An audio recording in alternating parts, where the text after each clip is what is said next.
Hello friends, welcome to drama TV. Drama serial मैं अगर चुप हूं की आने वाली एपिसोड और लास्ट एपिसोड में आप देखेंगे कि ज़ारा आहद के घर जाती है और उसके बाबा को बताती है कि ईमान तो बेकसूर है, उसको तो किसी ने नहीं बताया कि आपकी तबीयत खराब है। अगर उसको पता होता तो वो आपको मिलने न सही लेकिन कॉल जरूर करती। अंकल वो तो टूट कर रह गई है। आज के रवैये से उसे और टूटने से सिर्फ आप ही बचा सकते हैं। अब वो अकेली नहीं है, उसके साथ एक और जिंदगी भी सांस ले रही है।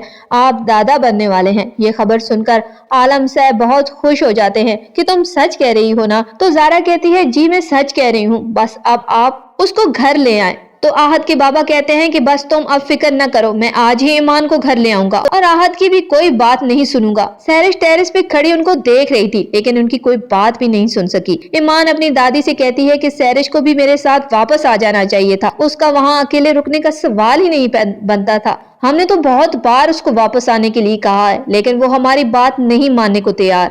दूसरी तरफ सैरिश ईमान की चीजों को भी इस्तेमाल करने लग जाएगी और आहद से पूछकर उसके ड्रेस पहनना शुरू कर देगी।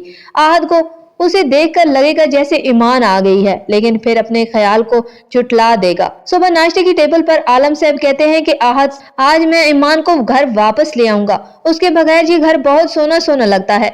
लेकिन आहद कहते हैं कि उसके ड्रामे हैं सारे, आप नहीं जानते। अगर उसकी हरकतों का आपको पता चल गया ना तो आप कभी भी उसको घर ना लेके आए। आलम साहब कहते हैं कि वो माँ बनने वाली है और इस बात को तुम भी नजरअंदाज करो, जो हो गया वो हो गया, अब अपनी जिंदगी नए सिरे से शुरू करो। सैरी जी सुनती है तो उसके होश उड़ जाते हैं और वो गुस्से से वहां से उठकर चली जाती है, जबकि आहद को समझ नहीं आ रही होती कि वो खुश हो या फिर अपनी बीवी ईमान की बेवफाई पे रोए।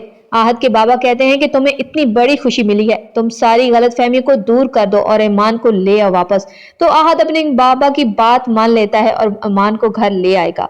लेकिन सैरिश ये बिल्कुल बर्दाश्त नहीं कर पाएगी। सैरिश अब ईमान के बच्चे की दुश्मन हो जाएगी और उसकी वजह से सारे मेरे प्लान खराब हो गए। सैरिश ईमान की देखभाल करने का बहाना बनाएगी तो उसे कहेगी कि तुम आराम करो, तुम्हारे सारे काम मैं करूंगी। सैरिश ईमान को दूध में जहर डाल रही होती है तो आहद उसको देख लेता है और इस तरह सारी सच्चाई आहद के सामने आ जाएगी सैरिश की और उसको घर से निकाल देगा और आहद ईमान से माफी मांगेगा अपनी गलतियों की। सैरिश को भी एहसास होगा अपनी गलतियों को कि मैंने हर बार मैं ही गलत थी, ईमान आपी ने तो कभी गलत ही नहीं किया मेरे साथ।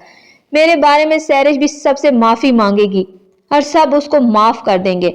जी फ्रेंड, क्या सैरिश को माफ कर देना चाहिए था? अपनी कीमती राय कमेंट्स में जरूर बताएं। वीडियो पसंद आए लाइक के साथ साथ शेयर और हमारे चैनल को सब्सक्राइब कर दें।